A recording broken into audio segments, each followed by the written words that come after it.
नारद जी जो भगवान विष्णु के परम भक्त हैं, जिनकी जीभा पर नारायण नारायण का सदैव गुणगान रहता है, ऐसे विष्णु भक्त नारद ने भी एक बार विष्णु को ही शाप दिया। शौनकादि मुनियों ने कहा, महाभाग सूत जी, कृपया इस कथा को थोड़ा विस्तार से सुनाइए।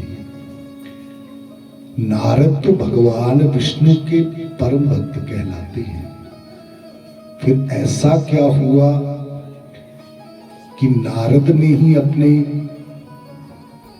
इष्ट को शापित कर दिया? बोलिए वृंदावन बिहारी लाल की। और फिर उस शाप का क्या हुआ?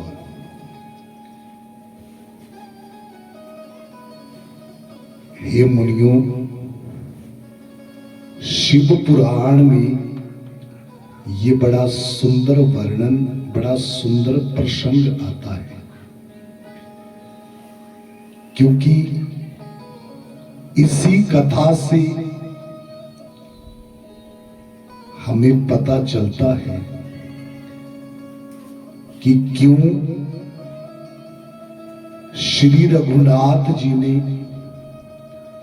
14 वर्षों तक सीता का वियोग सहा था, और क्यों हनुमान अवतार वानर के रूप में हुआ। ये बड़ा सुंदर प्रसंग है, क्योंकि अहंकार ये जीव के पतन का कारण कहा जाता है, और अहंकार जीव को भगवान की कृपा से दूर ले जाता है। तो जो भगवान के प्रिय भक्त होते हैं, जिन्हें भगवान भी प्रेम करते हैं, भक्तों, वो इस अहंकार को भक्तों में बढ़ने नहीं देते। नारद एक बार अहंकार में आ गए थे, अभिमान में आ गए थे, और ये अहंकार भी किस बात का था? उस कामदेव को जीतने का अहंकार, जिसे ब्रह्मा जी ने वरदान दिया है कि उसके बाणों के प्रहार से कोई बच नहीं सकता। पर ये घटनाक्रम कुछ ऐसे घटित हुआ, एक बार देव ऋषि नारद हिमालय पर्वत की एक गुफा में तप करने के लिए गए थे।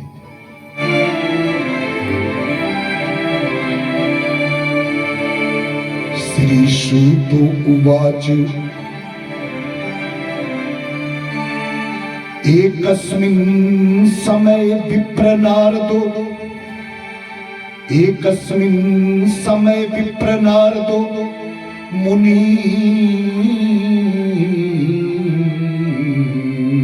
सप्तमः ब्रह्मपुत्रो विनीत आत्मा तपो अर्थे मन आदधे। हिमशैल गुफा कांची, हिमशैल गुफा कांची देखा परम शोभना। यत समीपे सुर नदी सदा बहती वेगतः। तत्र आश्रमो महादिव्या नाना शोभा समन्विता। तपो अर्थे सययो तत्र नर नारदो दिव्या दर्शना। बोलिए वृंदावन बिहारी लाल की। एक बार नारद हिमालय पर्वत की एक परम शोभायमान गुफा में तप करने के लिए गए थे। भक्तों, जब नारद वहां तपस्या करने लगे तो इस बात का पता इंद्र को चला। इंद्र चिंतित हो गए। नारद तो वैसे भी नारायण भक्त हैं, फिर तपस्या के लिए क्यों बैठे हैं? अब इंद्र के पास अमरापुरी के सुख और सुविधाएं हैं, तो उनको छीनने का भय भी सदा बना ही रहता है। धन दौलत सुख सुविधाएं भक्तों ये सुख नहीं देती है, बल्कि चिंता बढ़ाती है। जिसके पास सुख के साधन ज्यादा होंगे, उसे उनको छीनने का भय भी उतना ही ज्यादा रहता है। तो ये चिंता का कारण है। इंद्र को भी समय समय पर चिंता रहती है। अमरापुरी की गद्दी छीनने का डर भय बना रहता है। नारद के तप को भंग करने के लिए इंद्र ने अपने अमोघ अस्त्र का प्रयोग किया। कामदेव इन्हें भेजा था नारद को मोहित करने हेतु। 5 पुष्पबाण कामदेव को ब्रह्मा ने दे रखे हैं। रोचन, हर्षण, शोषण, मोहन और मारण। किंतु भक्तों, जब कामदेव ने प्रयास किया तो कामदेव के ये 5 बाण नारद पर प्रभाव नहीं डाल सके थे।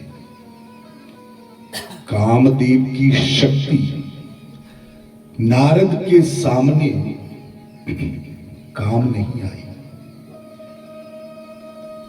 इस दृश्य से कामदेव को भी बड़ा आश्चर्य हुआ। मेरे बाणों के प्रहार से मुझे उत्पन्न करने वाले ब्रह्मा भी नहीं बच सकते, फिर नारद कैसे बचे? क्या इतना अधिक तप नारद कर चुके हैं? और कामदेव ने ही नारद की वहां जय जयकार की थी। वैसे तो नारद ध्यान में ही थे, पर जब अपनी जय जयकार नारद ने सुनी तो थोड़ी देर के लिए नारद ने अपने नेत्र खोले। देखा मेरी जय जयकार तो स्वयं कामदेव कर रहे हैं। अरे नारद, आप धन्य हैं। जो कार्य ब्रह्मा विष्णु शिव नहीं कर पाए वो तो आपने कर दिया।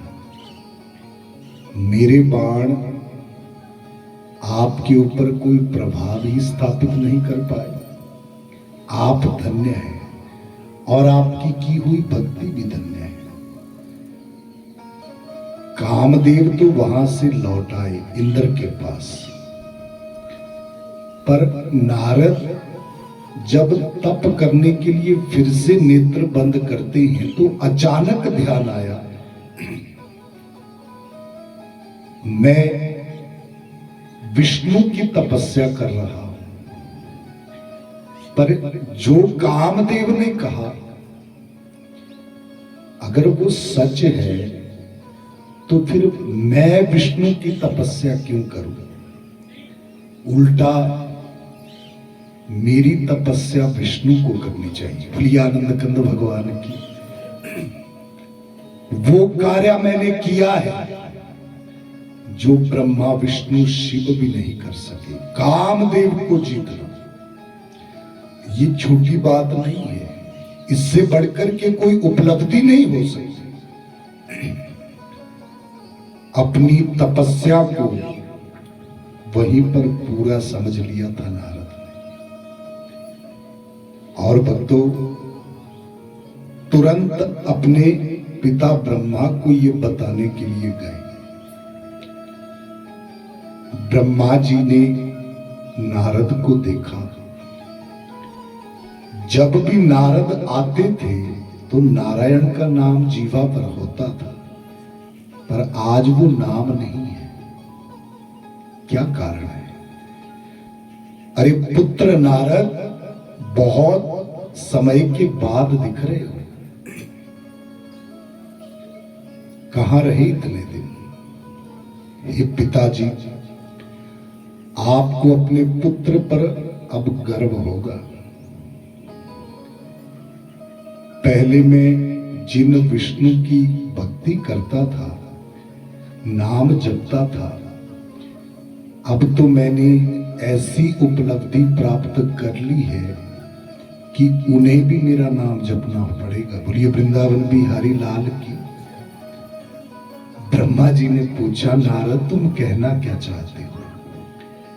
आशीर्वाद दीजिए, क्योंकि आपका पुत्र नारद कामदेव को जीत करके आ रहा है।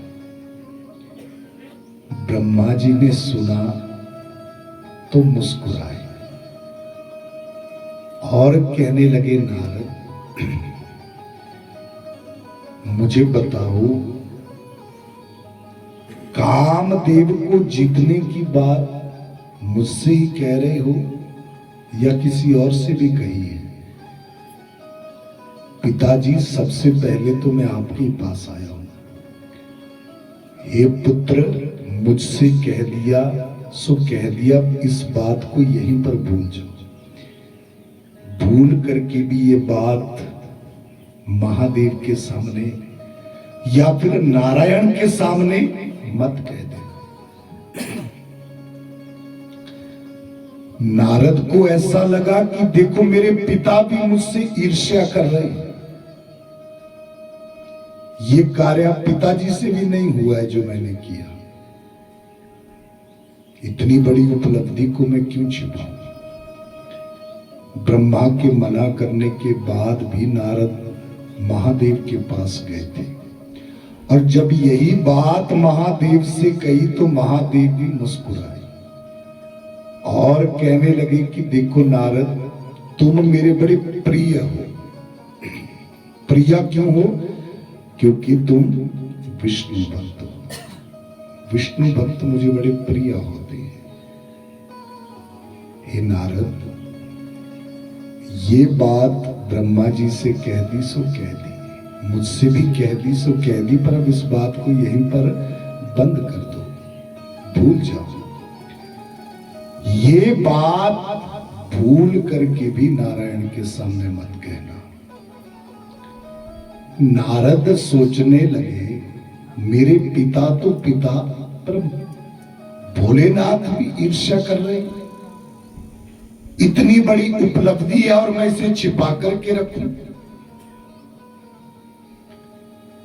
तो ब्रह्मा और महादेव के मना करने पर भी नारद ये बात नारायण के सामने रखने के लिए चल पड़े थे वैकुंठ की ओर।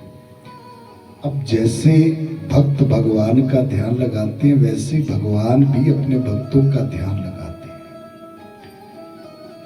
नारायण समझ चुके हैं, नारद वैकुंठ आ रहे हैं और मन में कामदेव को जीतने का अभिमान है। भक्तों,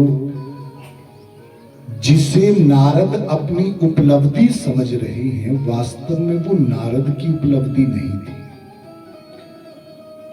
वो स्थान का महत्व था। अर्थात जिस हिमालय पर्वत की गुफा में नारद तप करने के लिए बैठे थे, ये ऐसा स्थान था जहां पर कामदेव का कोई प्रभाव नहीं हो सकता था। क्योंकि ये वो स्थान है जहां एक बार महादेव जी तप में बैठे थे और भक्तों महादेव जी के तीसरे नेत्र से कामदेव यहां जल करके भस्म हुए थे। आगे ये कथा आएगी। तो जो स्थान का महत्व है उसे नारद अपनी उपलब्धि समझ चुके हैं। एक दो अवसर नारद को संभलने के मिले, पर नारद ने सोचा ये उपलब्धि अब विष्णु को बताऊंगा। हो सकता है विष्णु जी मेरी उपलब्धि को समझे।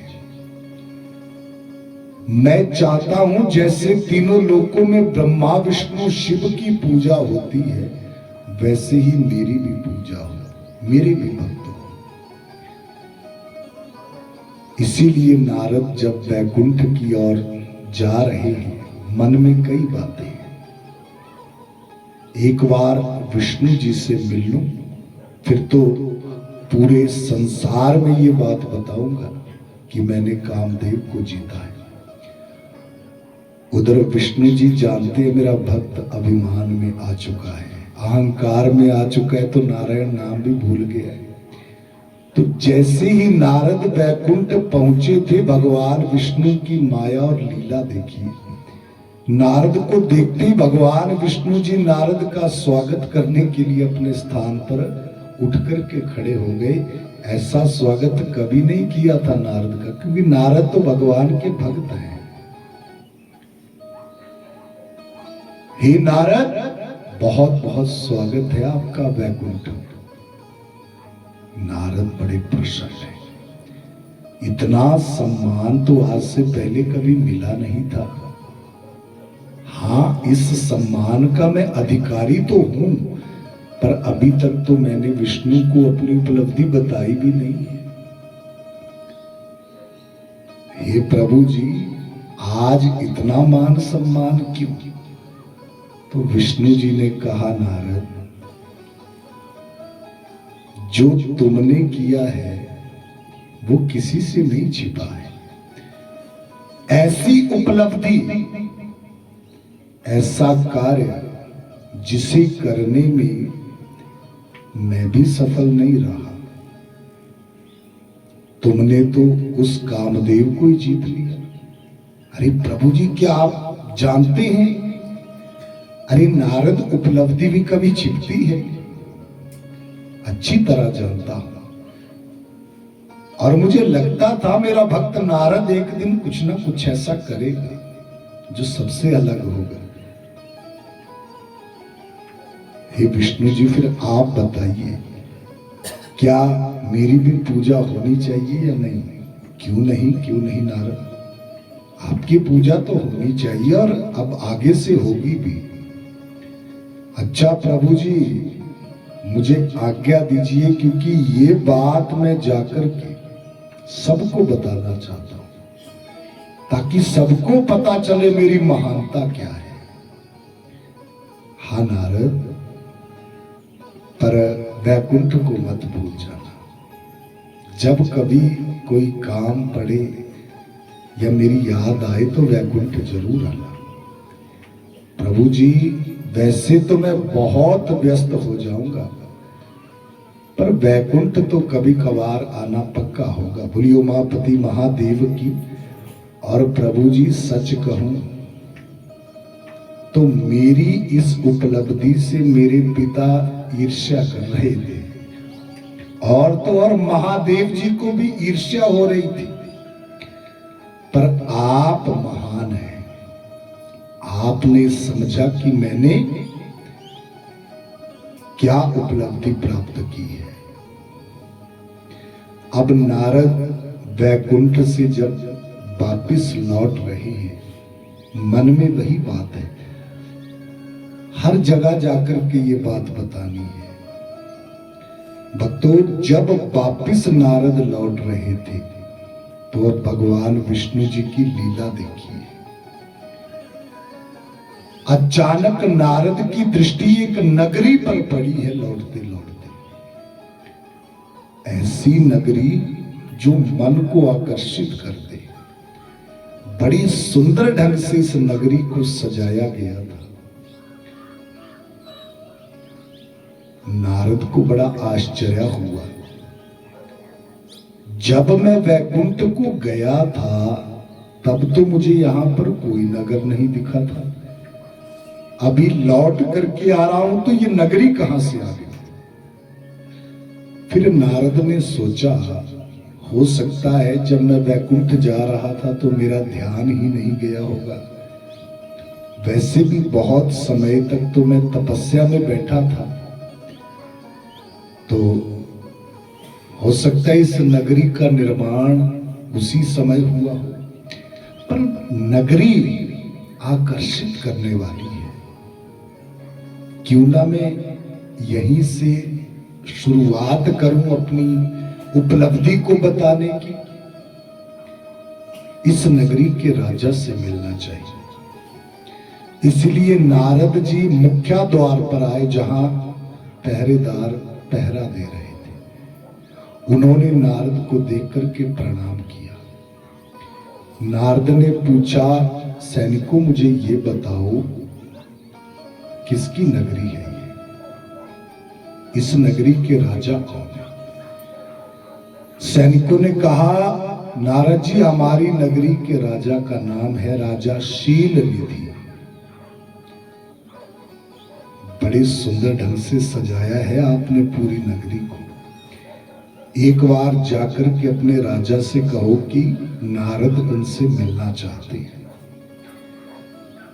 ज्यों ही सैनिकों ने अंदर जाकर के राजा शीलनिधि को बताया था कि नारद जी आए हैं, तो शीलनिधि स्वयं दौड़ करके आ गए थे मुख्य द्वार पर, हाथ जोड़ करके प्रणाम किया और बड़े आदर के साथ नारद जी को महलों के अंदर लेकर के आए। सुंदर से आसन पर बिठाया, उसके बाद नारद जी के चरण धुलाए, हाथ जोड़े। शीलनिधि कहने लगे, हे देवर्षि, आज हमारा ये महल पवित्र हो गया आपके चरणों से। बड़ी भाग्य की बात है कि आप यहां पर पधारे हैं। विष्णु भक्त का हमारी नगरी में आना ये हमारे लिए बड़े गौरव की बात है। नारद अंदर ही अंदर बड़े प्रसन्न हो रहे। अरे देखो, केवल एक विष्णु भक्त जान करके शीलनिधि मेरा कितना सम्मान कर रही। पर भोले हैं शीलनिधि, नहीं जानते हैं कि अब तो नारद विष्णु से भी बड़ा है। बोलिए वृंदावन बिहारी लाल की। जब इसे मेरी उपलब्धि का पता चलेगा तो कितना मान सम्मान मेरा और बढ़ेगा। पर नारद समझ नहीं पा रहे हैं कि वो बात कहां से शुरू करें, अपनी उपलब्धि कैसे बताएं। वैसे तो अपनी प्रशंसा अपने मुख से करना अच्छी बात नहीं है, पर मेरे साथ विडंबना ये है कि अगर मैं अपनी उपलब्धि नहीं बताऊंगा तो फिर तो ये उपलब्धि छिपी ही रहेगी। बात तो स्वयं ही करनी पड़ेगी। शीलनिधि, आपकी ये नगरी सच में बड़ी सुंदर है। बड़ी सुंदर ढंग से इसे सजाया है। क्या बात है, कोई विशेष कारण है? अरे हा हा नारद जी, कारण तो है। आप बड़े अच्छे समय पर आए हैं। परसों हमारे राज्य में एक बहुत बड़ा उत्सव होने जा रहा है। कैसा उत्सव? हे देवर्षि नारद, परसों हमारे राज्य में दूर दूर से राजा महाराजा आने वाले हैं, क्योंकि परसों मेरी एक लौती पुत्री श्रीमती का स्वयंवर रखा गया है। बोलिए वृंदावन बिहारी लाल की। और देखो नारद जी, आप कितने अच्छे मौके पर आए हो। आपको मेरा थोड़ा सा मंगल तो करना ही होगा। श्रीमती का भविष्य आपको मुझे बताना होगा, क्योंकि आप भूत भविष्य वर्तमान सब कुछ जानते हैं। और आपको पता ही होगा कि एक कन्या का पिता अपनी कन्या के भविष्य के लिए तो चिंतित रहता ही है। तो शील निधि की बात सुनकर के मन ही मन में नारद हंसने लग गए थे। बड़े भोले हैं शील निधि, अभी भी मुझे हाथ देखने वाला नारद समझ रहे हैं। बोलिए वृंदावन बिहारी लाल की। परंतु शील निधि की गलती नहीं है, क्योंकि अभी तक शील निधि मेरी उपलब्धि को जानते ही नहीं है। अभी नारद अपनी उपलब्धि के विषय में कुछ कहते, भक्तों शील निधि ने आवाज लगाई है अपनी पुत्री को, अरे वो श्रीमती महर्षि नारद के लिए जल लेकर के आओ। भक्तों, जैसे ही श्रीमती जल लेकर के कक्ष में प्रवेश करती हैं और नारद की दृष्टि श्रीमती के ऊपर पड़ी थी, तो अब श्रीमती, भक्तों, सुंदरता की ऐसी मूर्ति जिसकी उपमा नहीं दी जा सकती, ऐसा कोई उदाहरण नहीं दिया जा सकता है जो श्रीमती की सुंदरता की समानता करता हो। मन को मोहित करने वाला, चित्त को चुराने वाला, नेत्रों को अथाह आनंदित करने वाला, ऐसा सुंदर रूप जो नारद ने भी जीवन में पहली बार देखा। बोलिए वृंदावन बिहारी लाल की। और जैसे ही नारद ने श्रीमती को देखा था, बस एक टक दृष्टि से श्रीमती को ही देखे जा रही, और एक ही बात मन में आई, ऐसी सुंदरता।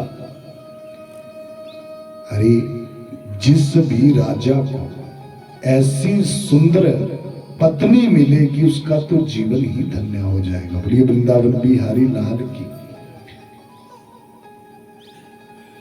अगर ऐसी सुंदरी प्राप्त हो जाए तो जीवन में कोई दूसरी इच्छा शेष नहीं होगी। पूरी तरह से भक्तों नारद पहली ही दृष्टि में श्रीमती पर मोहित हो गए थे।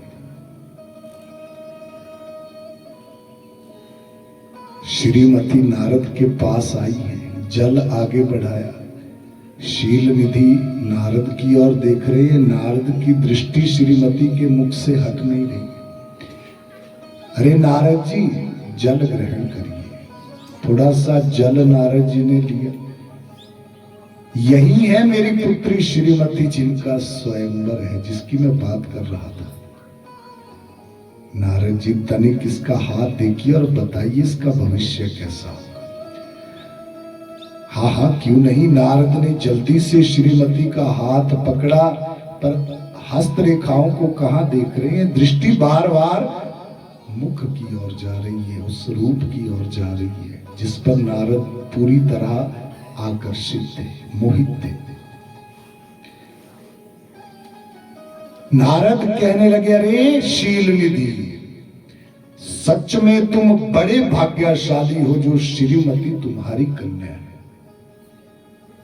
अच्छा नारद जी, हाँ, क्योंकि हे शील निधि, इस कन्या के कारण तीनों लोकों में तुम्हारा नाम विख्यात होगा। ये कोई साधारण कन्या नहीं है, बहुत असाधारण है। नारद जी थोड़ा सा इसका भविष्य भी तो बताइए। परसों स्वयंवर है, कैसा इसे पति मिलेगा। तो नारद ने सोचा यही मौका है, कुछ ऐसा कह देता हूं जिससे कि परसों के स्वयंवर में ये श्रीमती अगर पत्नी के रूप में किसी को मिले तो वो मेरे अलावा कोई दूसरा होना ही नहीं चाहिए। बोलिए उमापति महादेव की। अरे शील निधि, बड़ी भाग्यशाली है तुम्हारी कन्या, और इसके पति की तो बात ही मत पूछो। वो तो इतना महान होगा, इतना महान होगा कि तीनों लोग उसकी पूजा करेंगे। शील निधि बड़े खुश हुए। नारद जी, आप तो ऐसे कह रहे हो जैसे कि श्रीमती का पति ब्रह्मा विष्णु या शिव में से कोई एक होगा। तो नारद ने कहा, नहीं नहीं नहीं शील निधि, ब्रह्मा विष्णु शिव में से नहीं, अपितु तुम्हारी इस कन्या का जो पति होगा वो ब्रह्मा विष्णु और शिव से भी बड़ा होगा। बोलिए उमापति महादेव की। शील निधि बड़े आश्चर्य में है। अरे नारद जी, किंतु आज तक तो हमने ऐसा कभी नहीं सुना कि ब्रह्मा विष्णु शिव से भी कोई बड़ा है। शील निधि, मैं जानता हूं तुमने ये सुना नहीं है, पर विश्वास करो, परसों तुम्हें उसके दर्शन जरूर होंगे। बोलिए आनंद कंद भगवान की। वो इस स्वयंवर में जरूर आएगा। और एक विशेष बात तुम्हें बता दूं, हे श्रीमती, तुम भी बड़े ध्यान से सुन लो। हाँ नारद जी कहिए। हे शील निधि, तुम्हारी इस कन्या का जो पति होगा उसने कामदेव को जीता होगा। बोलिए वृंदावन बिहारी लाल की। बड़े भोलेपन में नारद ने ये कहा, पर भक्तों नारद की ये बात सुनने के बाद शील निधि के मुख पर हंसी आ गई थी। हंसने लग गए शील निधि। श्रीमती भी मुस्कुरा रही हैं नारद को देख करके। इस समय नारद की बुद्धि कितनी भ्रमित है, शील निधि भी सोच रही। बड़े भोले हैं नारद। कह रहे हैं मेरी कन्या का जो पति होगा उसने कामदेव को जीता होगा। अरे भोले नारद, जिसने कामदेव को जीत लिया वो विवाह क्यों करेगा? बोलिए वृंदावन बिहारी लाल की। नारद इस समय मोहग्रस्त है। एक तरफ तो दावा है कि मैंने कामदेव को जीता है, दूसरी तरफ श्रीमती पर ऐसे मोहित हैं, नेत्र खुले हैं तब भी श्रीमती दिख रही हैं, नेत्र बंद कर रही हैं तब भी श्रीमती का ही मुख सामने आ रहा है। शील निधि से आज्ञा लेकर के नारद उस नगरी से बाहर निकले और बाहर निकलते ही सोचने लगे, ऐसी सुंदरता कभी नहीं देखी। जीवन का आनंद आ जाएगा अगर श्रीमती जैसी पत्नी मिल जाए, श्रीमती जैसी जीवन संगनी मिल जाए तो और कुछ नहीं चाहिए, दूसरी कोई इच्छा मन में नहीं है। अब भूल गए हैं नारद कि अपनी उपलब्धि कहीं और जाकर के बतानी है, बस ये सोच रहे हैं परसों स्वयंवर है, मैं ऐसा क्या करूं जिससे कि उस स्वयंवर में केवल मेरी जीत हो। श्रीमती केवल मेरे गले में वरमाला डाले। एक कन्या जब अपने लिए जीवन साथी ढूंढती है तो वो अपने वर में अच्छे अच्छे गुण देखना चाहती है, अच्छी उपलब्धि हो, अच्छी खयाती हो। और देखो ये सब कुछ मुझ में कूट कूट करके भरा है। बोलिए वृंदावन बिहारी लाल की। उपलब्धि की तो बात ही रहने दो, ऐसी उपलब्धि है जो ब्रह्मा विष्णु शिव की भी नहीं है।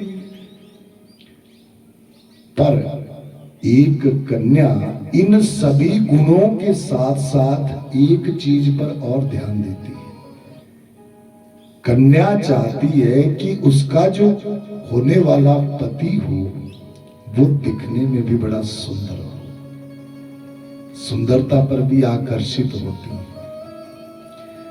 उपलब्धि तो मुझ में बहुत अच्छी है पर सुंदरता उतनी नहीं है जितनी सुंदर विष्णु है। बोली वृंदावन बिहारी लाल की। एकदम से मन में बात आई, अगर मेरा ये मुख विष्णु की तरह हो जाए नारायण की तरह हो जाए तो उस स्वयंवर में मुझे जीतने से कोई नहीं रोक सकता। और विष्णु जी इसमें मेरी सहायता जरूर करेंगे। चलना चाहिए वैकुंठ फिर से। भक्तों, वहीं से नारद फिर से वैकुंठ आए थे। विष्णु जी ने नारद का स्वागत किया। अरे नारद जी आइए, बहुत बहुत स्वागत है आपका। अभी कुछ समय पहले तो आप गए थे, बड़ी जल्दी लौट करके आ गए। हाँ प्रभु जी, एक बहुत जरूरी कार्य आपसे आन पड़ा है। अरे नारद बताइए, आज्ञा दीजिए, आदेश दीजिए। अब तो आप भी बहुत बड़े भक्त हैं, इतने बड़े जिन्होंने कामदेव को जीता है। हाँ प्रभु जी वो तो है, पर काम तो मुझे आज आपसे है। क्या बताऊं आपको प्रभु जी, जब मैं यहां पर आया था तब तो कुछ नहीं था, पर जब मैं यहां से वापिस गया तो एक नगरी देखी, उसके राजा से मिला। राजा शील निधि, परसों उनकी पुत्री का स्वयंवर है। और सच कहूं प्रभु जी, आपसे मैंने कभी कोई बात छिपाई ही नहीं है। जब से श्रीमती को देखा है बस श्रीमती ही दिख रही है। चाहे आंख बंद कर रहा हूं तब भी, आंख खोल रहा हूं तब भी, हर जगह प्रभु जी बस श्रीमती को पत्नी रूप में पाना चाहता हूं। प्रभु जी कहने लगे, पर नारद इसमें मैं आपके लिए क्या कर सकता हूं? प्रभु जी परसों स्वयंवर है। मुझे पता है एक कन्या जब अपने लिए वर ढूंढती है तो अच्छे गुणों के साथ चाहती है उसका पति दिखने में भी सुंदर हो। और प्रभु जी गुणों की तो मुझ में कमी नहीं है, पर रूप उतना सुंदर नहीं है। अगर स्वयंवर में आप मुझे अपना हरि मुख कुछ समय के लिए प्रदान कर दें तो मेरा कार्य सिद्ध हो सकता है। अरे नारद जी जरूर, क्यों नहीं, आप मेरे बड़े प्रिय रहे हो। आपका कार्य नहीं करूंगा तो और किसका करूंगा? चिंता मत करो, जाओ। परसों जब आप स्वयंवर में जाओगे आपको हरि मुख की प्राप्ति हो जाएगी। नारद बड़े प्रसन्न होकर के वैकुंठ से वापस लौटे। भक्तों, वो जो एक दिन बीच में था, नारद को ये दिन पता नहीं कितने युगों के समान लगा। बोलिए वृंदावन बिहारी लाल की। समय ही नहीं बीत रहा है, समय ही नहीं बीत रहा। पूरी रात्रि नारद ने आंख तक बंद नहीं की। सुबह की प्रतीक्षा, कब सुबह होती और कब मैं स्वयंवर में जाता, कब श्रीमती मेरे गले में वरमाला डालती। अगला दिन हुआ।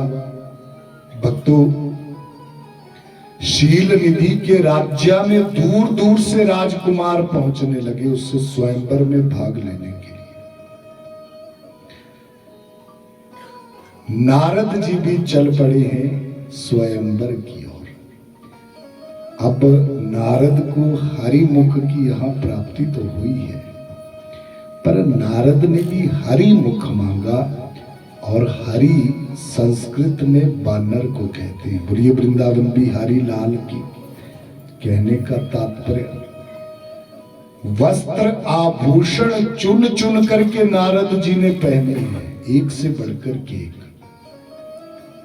पर जो मुख है वो किसका लग गया है? बानर का। बानर मुख लेकर के चल पड़े नारद स्वयंवर की। और भक्तों, जैसे ही नारद मुख्य द्वार पर पहुंचे थे तो सामने जो द्वारपाल थे, नारद को देखते ही उनके होश उड़ गए। बोलिए वृंदावन बिहारी लाल की। बड़े आश्चर्य से नारद की ओर देख रहे, क्योंकि जैसे नारद जी सजे हुए हैं, आभूषण पहन रखे हैं, सुंदर से वस्त्र पहन रखे, ऐसा बानर द्वारपालों ने तो कभी नहीं देखा था। नारद को देखते ही आश्चर्य का ठिकाना नहीं रहा और आपस में द्वारपाल बात करने लगे, अरे देखो, अब तक तो इस स्वयंवर में राजकुमार आ रहे थे, अब तो बानर भी आने लगे। बोली उमापति महादेव की। एक द्वारपाल ने कहा, बड़ा अजीब बानर है, ऐसा बानर पहले नहीं देखा। बड़े ध्यान से देखो द्वारपाल, है तो ये बानर, मुख बानर का है, पर इसको पीछे पूंछ भी नहीं लगी है। बोली वृंदावन बिहारी लाल की। ऐसे वो द्वारपाल आपस में नारद का उपहास उड़ा रहे हैं। उधर भक्तों, जब नारद ने ये दृश्य देखा तो नारद का हृदय अत्यंत प्रसन्न हुआ। क्यों प्रसन्न हुआ? नारद ने सोचा कि अरे देखो, मुझे देखते ही द्वारपालों के होश उड़ गए। बोलिए वृंदावन बिहारी लाल की। जब से मुझे देखा है बस मेरी चर्चा कर रहे हैं दोनों, करे भी क्यों ना, इतना सुंदर लग रहा हो। जब द्वारपालों का हाल ऐसा है तो श्रीमती का हाल कैसा हो। जब श्रीमती मुझे देखेंगी तो कैसे अपने आप को रोक पाएंगी मेरे गले में वरमाला डालने से। आगे बढ़े नारद। द्वारपाल तुरंत रास्ता देते हैं नारद को अंदर जाने के लिए। डर भी लग रहा है क्योंकि बानर प्रजाति है। बोली वृंदावन बिहारी लाल की, कुछ भी कर सकता है। नारद अब स्वयंवर में पहुंचे। अब भक्तों, जो हाल नारद को देख करके द्वारपालों का हुआ था वही हाल हुआ है पूरी सभा का। बोली उमापति महादेव की। जितने भी राजकुमार बैठे हैं, राजा महाराजा बैठे हैं, जैसे ही नारद उस सभा में पहुंचे तो सभी की एक टक दृष्टि अब नारद के ऊपर है। बड़ी आश्चर्य से नारद की ओर देख रहे और आपस में एक ही चर्चा हो रही है, क्या ये बानर भी स्वयंवर में भाग लेगा। बोलिए वृंदावन बिहारी लाल की। सज धज करके तो ऐसे ही आया है। नारद ने सोचा, रे द्वारपाल तो द्वारपाल, यहां सभा का हाल देखो कैसा है। बोलिए वृंदावन बिहारी लाल की। बस मेरे पहुंचने की देर है, बस मेरी ही चर्चा पूरी सभा में हो रही है। पक्का ये सभी राजा महाराजा आपस में बात कर रहे होंगे कि हम किस लिए स्वयंवर में आए। दूल्हा तो अब 12 है। बोलिए उमापति महादेव की। मेरे रहते किसी और के गले में श्रीमती वरमाला डाल ही नहीं सकती। ऐसा रूप है, ऐसी उपलब्धि है, पूरा विश्वास है नारद को। आज श्रीमती मेरी होकर के रहेंगे। खाली जगह थी, नारद बैठ गए। बार बार राजाओं की दृष्टि नारद की ओर आ रही है। बार बार ना चाहते को बार बार देख रहे हैं, क्योंकि नारद को केवल मुख ही बानर का नहीं मिला, हरकतें नारद ने खुद वहां पर बानरों वाली की। कैसी? नारद बैठ गए, फिर अचानक सोचा, अरे मैं तो सबसे पीछे बैठ गया, अरे श्रीमती तो आगे से आएंगी, ऐसा ना हो मुझ तक पहुंचने से पहले किसी के गले में माला डाल दी तो मैं तो पीछे रह गया। झट से उठे नारद, दौड़ करके गए सबसे आगे। बोली वृंदावन बिहारी लाल की। सबसे आगे जो राजकुमार बैठा था उसे उठने का इशारा किया। वो राजकुमार भी चुपचाप उठ गया है। बानर है, कहीं नाखून इत्यादि लगा दिया, वैसे ही स्वयंवर में आया हूं, मुख भी खराब हो जाएगा। बोली वृंदावन बिहारी लाल की। राजकुमार उठा, उसे इशारा किया, जा तू पीछे जा, सबसे पहले तो मैं बैठूंगा। सबसे आगे महर्षि नारद वानर मुख के साथ बैठे और भक्तों इंतजार हो रहा है श्रीमती के आने का। एक एक पल युग की तरह बीत रहा है, कल्प की तरह बीत रहा है। ये होती है आसक्ति। जब आसक्ति किसी से इतनी अधिक जुड़ जाए तो एक पल बिताना भी बड़ा मुश्किल हो जाता है। प्रतीक्षा है कब श्रीमती आए वरमाला लेकर के, कब मेरी इस स्वयंवर में विजय हो, कब श्रीमती जैसी पत्नी मुझे प्राप्त हो, जीवन का आनंद आ जाएगा। भक्तों, श्रीमती हाथों में वरमाला लिए हुए अपनी सखियों के संग अब उस सभा में प्रवेश करती हैं। बोली उमापति महादेव की। सारे राजा महाराजा एक टक दृष्टि से श्रीमती की सुंदरता को देख रहे। हर किसी का मन ललायित है, श्रीमती मेरे गले में वरमाला डाले। और नारद की स्थिति तो बड़ी दयनीय है। नारद को तो भक्तों श्रीमती धीरे धीरे चल रही है, नारद को बड़ा क्रोध आ रहा है। बोली वृंदावन बिहारी लाल की। इतना धीरे धीरे चल रही है, थोड़ा जल्दी चलती, जल्दी से मेरे पास आती है। भक्तों, अपनी सखियों सहित नारद जी के पास श्रीमती धीरे धीरे पहुंची थी तो सबसे पहले खड़े हो गए नारद जी। अभी तो श्रीमती का मुख नीचे है, हाथों में वरमाला है। नारद सामने खड़े हैं।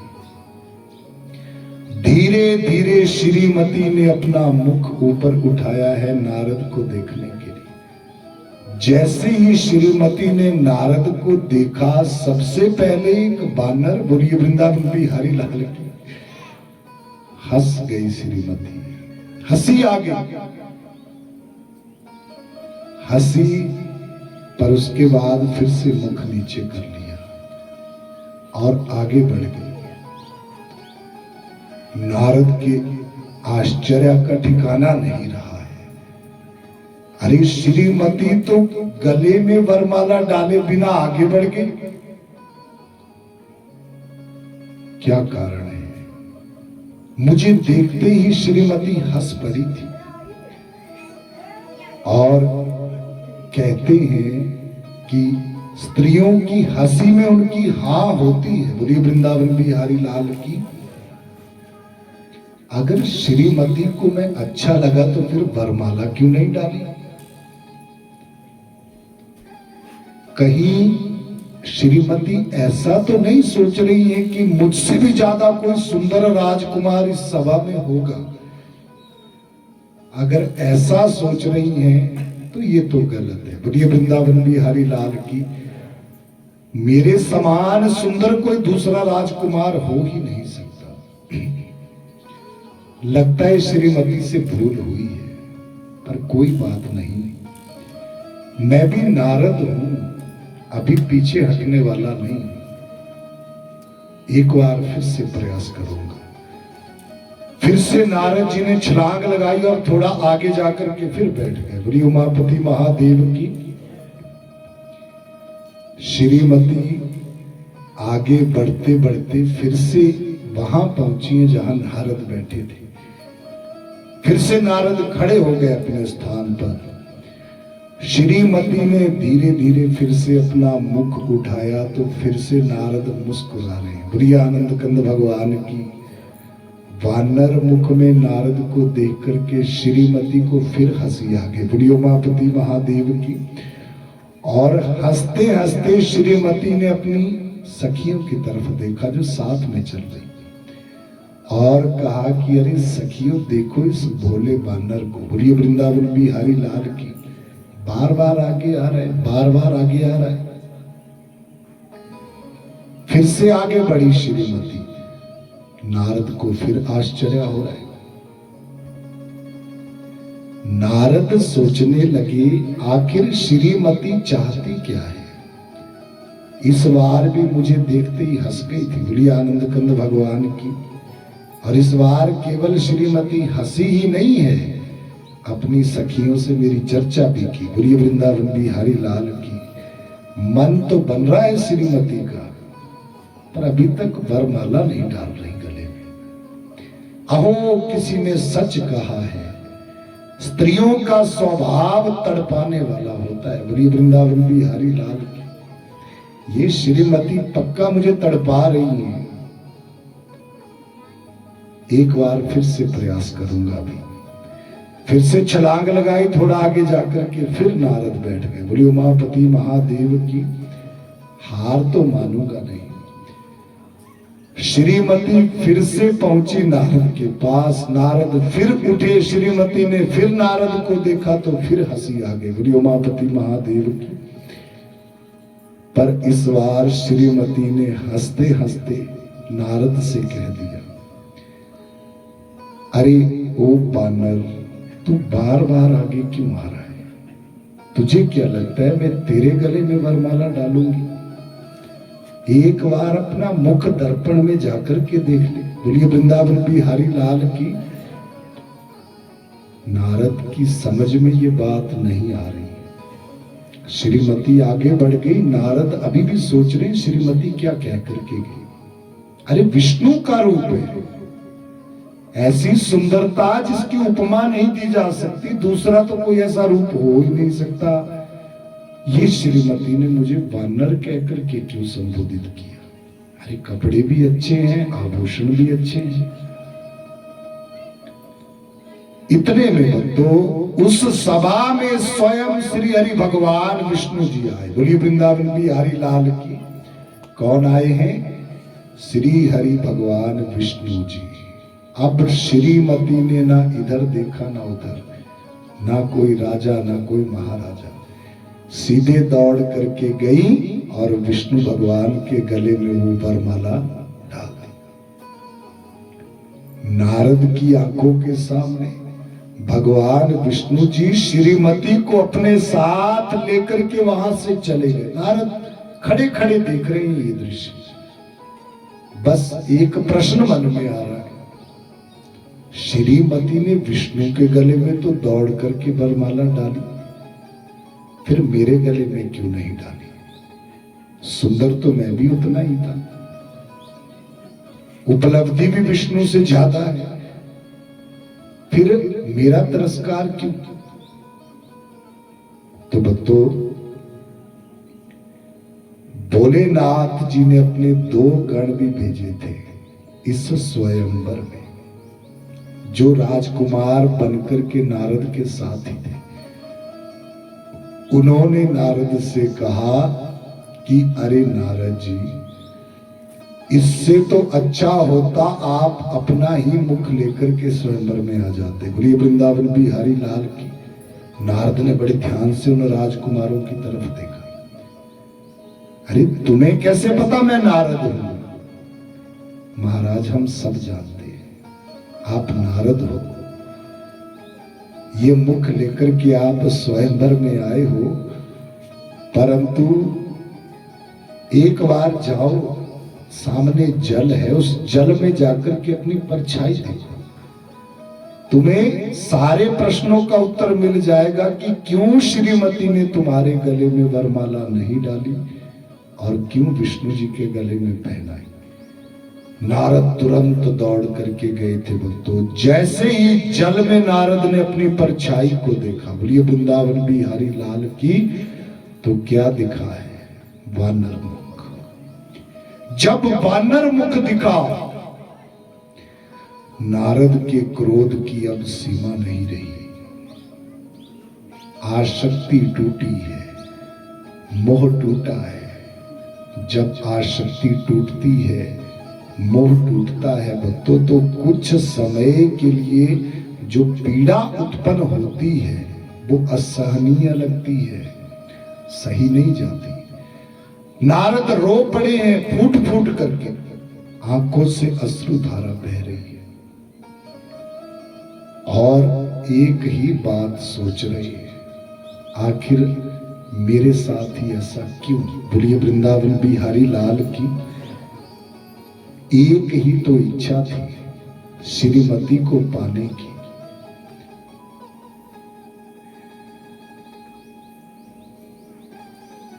और यहां पर नारद को अब सबसे ज्यादा क्रोध किस पर आ रहा है?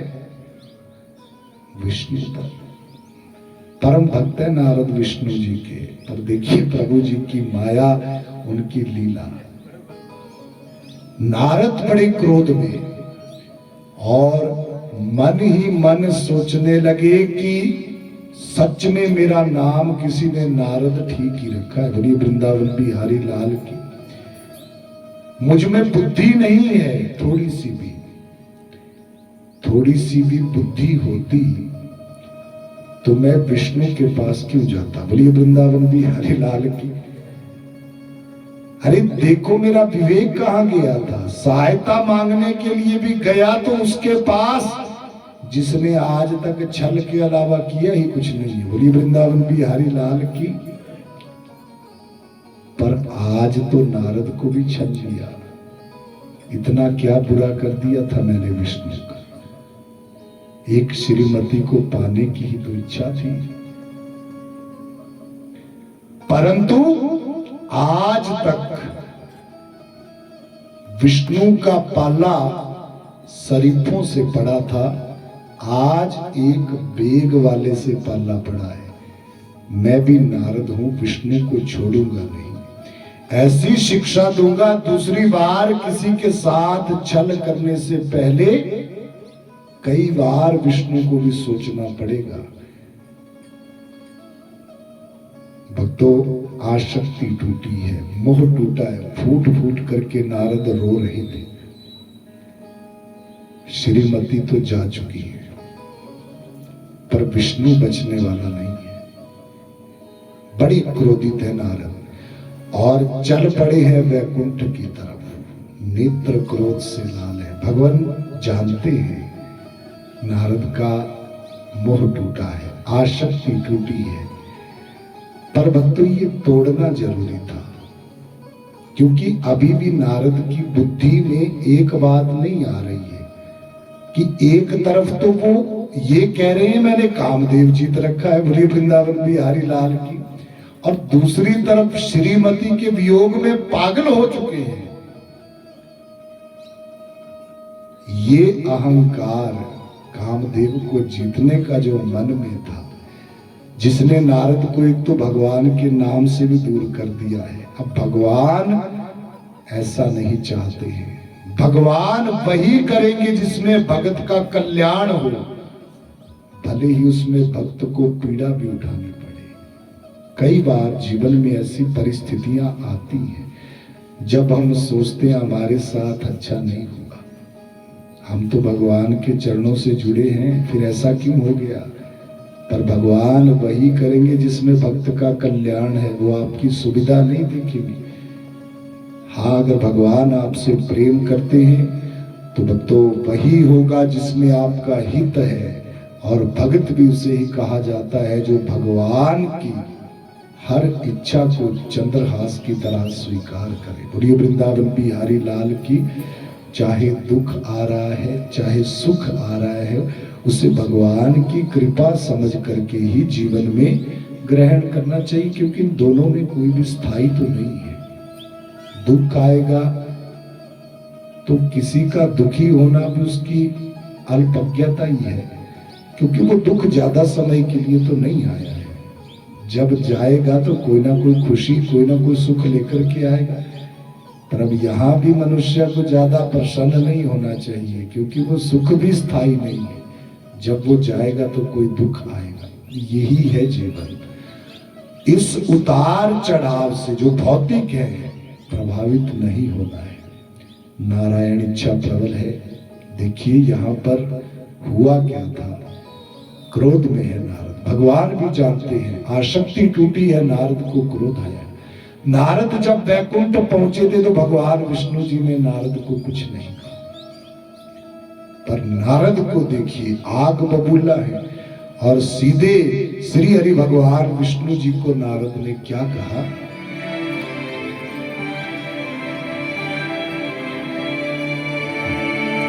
नारद उवाच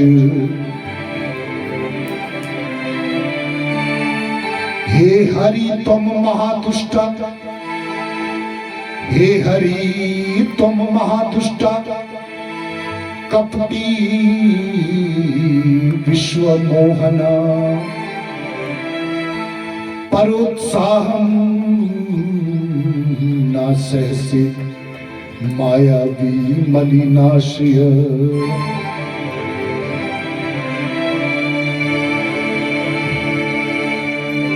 मोहिनी रूप मादाय कपटम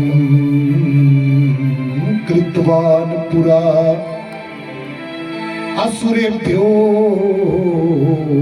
अपायस्तुम वारुणी अमृतम हीनः। बोलिए वृंदावन बिहारी लाल की। हे हरि त्वम महादुष्टा कपटी विश्व मोहना। अब नारद ने भगवान विष्णु से कहा, हे हरि तू बड़ा कपटी है, बड़ा छलिया है, छल करने वाला, ठगी करने वाला, कपटी विश्व मोहना, परोत्साहम ना सहसे। ये पक्की बात है, दूसरे का सुख तुझसे कभी देखा ही नहीं जाता। बोलिए वृंदावन बिहारी लाल की। मायावी मलिनाशी, और अपनी माया से किसी को भी पीड़ा देने से पीछे नहीं तू हटता है। मोहिनी रूप मादाय कपटम कृत्वान पुरा।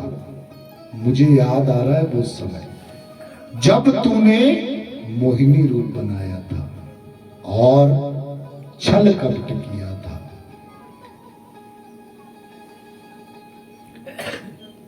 असुरेभ्यो अपायस्तुम वारुणी अमृतम हीना।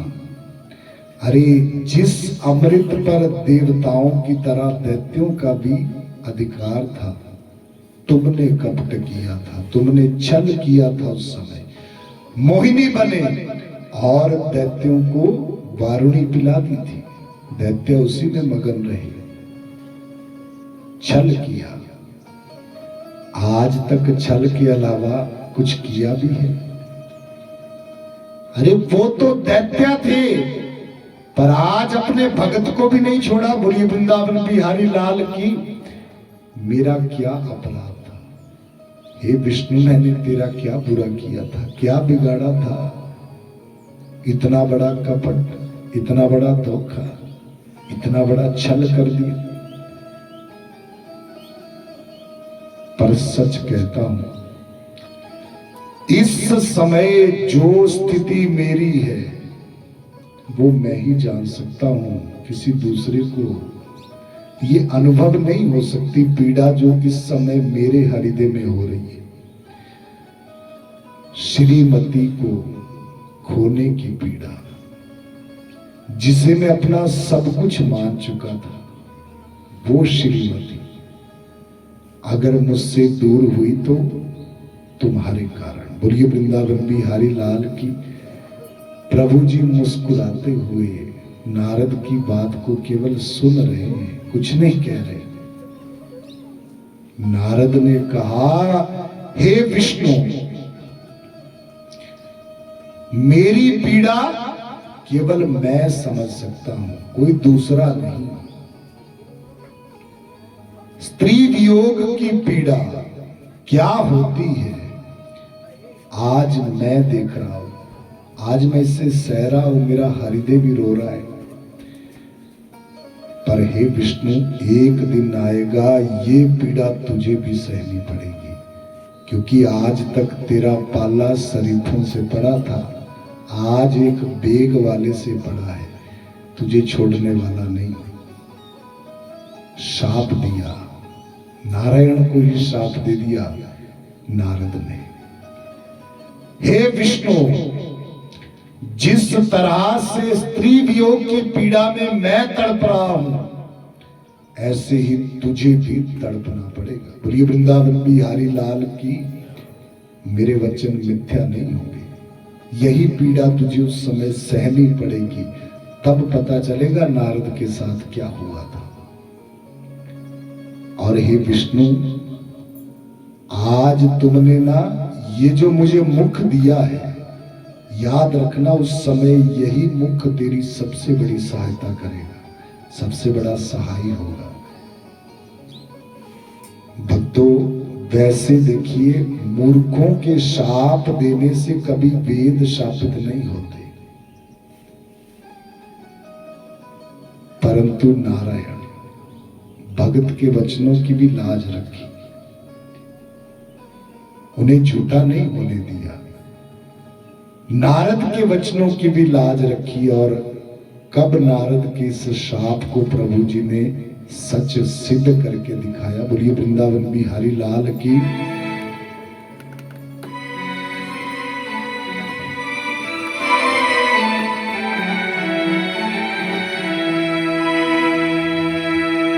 बोलिए आनंद कंद भगवान की। हो प्रभु जी शाप को गले से लगाए, त्रेता में राम रूप में आए।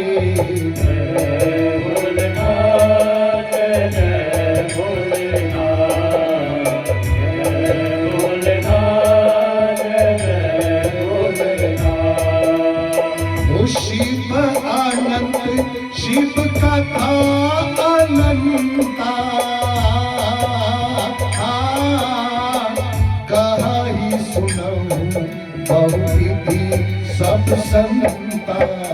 जय भोलेनाथ जय भोलेनाथ जय भोलेनाथ जय भोलेनाथ। ओ शिव पुराण सुर तरु की छाया,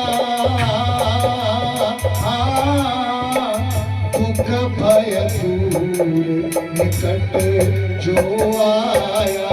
जय भोलेनाथ जय भोलेनाथ जय भोलेनाथ जय भोलेनाथ। बोलिए उमापति महादेव की जय हो।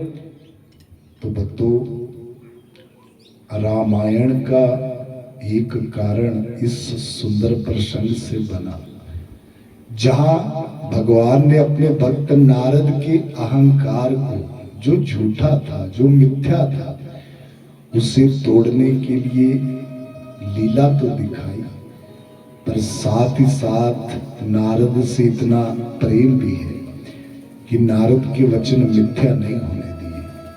राम अवतार लिया तो सीता के वियोग में वन वन भटक करके नारद की बात को सत्य सिद्ध किया। और उस समय रघुनाथ जी की जो सेवा में सेना थी, ये सारी की सारी बानर और भालुओं की ही थी। ये भी नारद का ही शाप था।